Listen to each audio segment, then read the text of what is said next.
తిరుమల లడ్డూ వివాదంపై చంద్రబాబు సర్కార్ మరో డ్రామాకు తెరతీసింది. సుప్రీంకోర్టు సిట్ ఉండగా మరో కమిటీ వేయాలని నిర్ణయించింది. చంద్రబాబుకు వ్యతిరేకంగా సిబిఐ రిపోర్ట్ రావడంతో చంద్రబాబు ప్రభుత్వం కొత్త డ్రామా మొదలుపెట్టింది.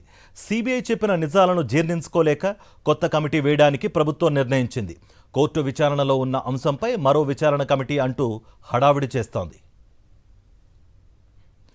లడ్డూలో జంతువుల కొవ్వు కలవలేదని సిబిఐ తేల్చింది. దీంతో సిబిఐ ఇచ్చిన నివేదిక తమకు అనుకూలంగా లేదని టీడీపీ ఫ్రస్ట్రేషన్లో ఉంది. సిబిఐ సరిగ్గా విచారించలేదంటూ ఎల్లో మీడియా ద్వారా దుష్ప్రచారం చేస్తోంది. సిబిఐ రిపోర్ట్లో లోపాలున్నాయంటూ సోషల్ మీడియా ద్వారా దుష్ప్రచారానికి తెరలేపింది. ఊరూరా ఫ్లెక్సీలు పెట్టి తిరుమల ప్రసాదంపై టీడీపీ తప్పుడు ప్రచారానికి ఒడిగట్టింది. దుష్ప్రచారానికి కొనసాగింపుగా మరో విచారణ కమిటీ వేయాలని చంద్రబాబు ప్రభుత్వం నిర్ణయించింది. వారి చెప్పు చేతల్లో ఉండే అధికారులతో కమిటీ వేసేందుకు కేబినెట్ నిర్ణయించింది. తమకు నచ్చినట్లు రిపోర్ట్ రాయించుకోవడానికి ప్రభుత్వం మరో ఎత్తుగడ వేసింది. కమిటీ నివేదిక ఆధారంగా తిరుమలపై దుష్ప్రచారం చేయాలని వ్యూహం రచిస్తోంది. కేబినెట్ నిర్ణయాన్ని చూసి న్యాయ నిపుణులు విస్తుపోతున్నారు.